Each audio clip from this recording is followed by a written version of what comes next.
नमस्कार दोस्तों, आपका स्वागत है मेरे चैनल टेक्नो मिरर पर। आज हम आपको ले चलेंगे एक रोमांचक और रहस्यमय यात्रा पर, जहां नासा के वैज्ञानिकों ने एक अज्ञात खतरे का सामना किया। क्या वाकई ब्रह्मांड में हम अकेले हैं या वहां कुछ और भी है जो हमें देख रहा है? आज की कहानी है नासा की खोज, एलियंस की खौफनाक सच्चाई, वॉयेजर मिशन का आतंक। तो चलिए बिना किसी देरी के इस दिलचस्प यात्रा की शुरुआत करते हैं। और हाँ, अगर आपको हमारी कहानी पसंद आए तो कृपया चैनल को सब्सक्राइब करना न भूलें और कमेंट में अपनी राय साझा करें। चलिए शुरू करते हैं। नासा का ह्यूस्टन स्थित मुख्यालय 15 जून 2024 रात के अंधेरे में वैज्ञानिक डॉ आर्यन वर्मा अपने लैब में कंप्यूटर स्क्रीन पर झुके हुए थे। उन्हें लगा था कि यह एक सामान्य रात होगी, लेकिन उनके सिस्टम ने अचानक एक विचित्र सिग्नल पकड़ लिया। सिग्नल अजीब था, इसे डिकोड करना आसान नहीं था। जब उन्होंने और जांच की तो उन्होंने पाया कि यह सिग्नल वॉयेजर 1 से आ रहा है, जो पिछले 47 सालों से अंतरिक्ष में था और अब सौर मंडल की सीमाओं से बाहर पहुंच चुका था। मीरा, जल्दी आओ, मुझे कुछ मिला है, डॉ आर्यन ने अपनी सहयोगी डॉ मीरा शास्त्री को बुलाया, जो नासा की एक प्रमुख अंतरिक्ष जीव विज्ञानी थी। मीरा लैब में दौड़ी आई और स्क्रीन पर अजीब संकेतों को देखकर चौंक गई। यह कोई सामान्य सिग्नल नहीं था। यह सिग्नल विचित्र प्रतीकों और ध्वनियों से भरा हुआ था, जो कि तकनीकी समस्या के बजाय किसी बाहरी जीवन के हस्तक्षेप जैसा लग रहा था। यह चेतावनी जैसा लगता है, मीरा ने चिंता भरे स्वर में कहा। हमें इसे समझने में जल्दबाजी करनी होगी, आर्यन ने गंभीरता से उत्तर दिया। इस सिग्नल ने नासा के शीर्ष वैज्ञानिकों को चौंका दिया था। किसी ने कल्पना भी नहीं की थी कि वॉयेजर 1 से ऐसा कुछ मिलने वाला था। जल्द ही नासा ने एक आपातकालीन बैठक बुलाई, जिसमें इस रहस्यमयी सिग्नल की पड़ताल करने का फैसला किया गया। नासा के वैज्ञानिकों ने सिग्नल की गहराई से जांच के लिए एक नया मिशन तैयार किया, जिसका नाम रखा गया मिशन फीनिक्स। इस मिशन का उद्देश्य वॉयेजर 1 तक पहुंचना और उस सिग्नल के स्रोत का पता लगाना था। मिशन के लिए नासा ने अपने सर्वश्रेष्ठ अंतरिक्ष यात्रियों की एक टीम तैयार की।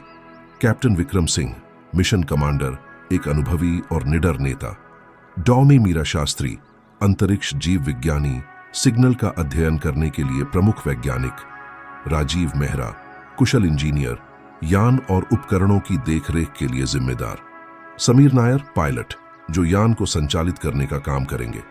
मिशन का प्राथमिक लक्ष्य था कि वे इस सिग्नल के पीछे की सच्चाई का पता लगाएं और क्या यह वाकई किसी बाहरी जीवन का संदेश था।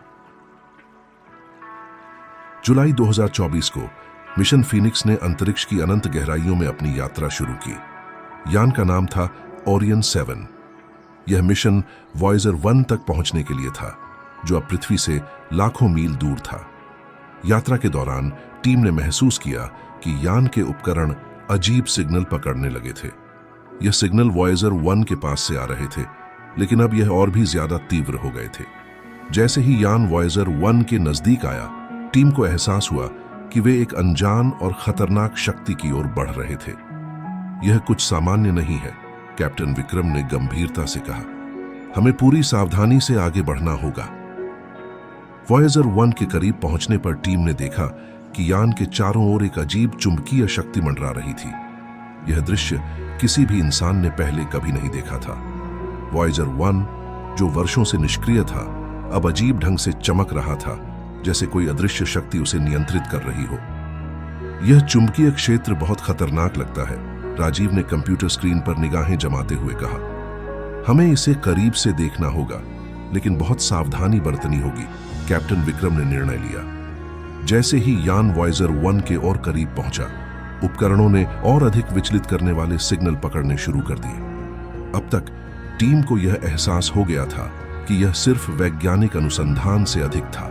यह एक अस्तित्ववादी खतरा बनता जा रहा था। टीम के यान ने वॉयेजर 1 से कुछ दूरी पर रुकने का निर्णय लिया, लेकिन जैसे ही वे यान के पास पहुंचे, उन्हें कुछ अजीब अनुभव हुआ। यान के चारों ओर एक अदृश्य शक्ति लहराने लगी और अचानक यान की रोशनी बुझने लगी। डॉ मीरा, जो सबसे ज्यादा इस सिग्नल को समझने की कोशिश कर रही थी, को अचानक एक अजीब अनुभूति हुई। उनके शरीर पर नीले हरे निशान बनने लगे और उनकी आंखें अजीब ढंग से चमकने लगी।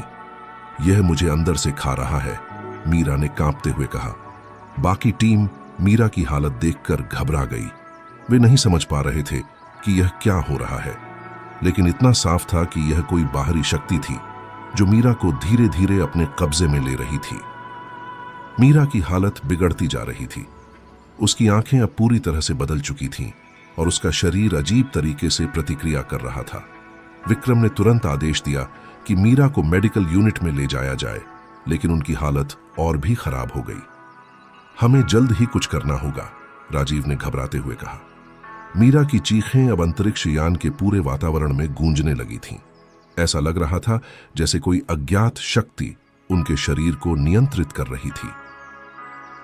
कैप्टन विक्रम और समीर ने फैसला किया कि उन्हें वॉयजर 1 के पास जाने से पहले इस शक्ति का समाधान खोजना होगा।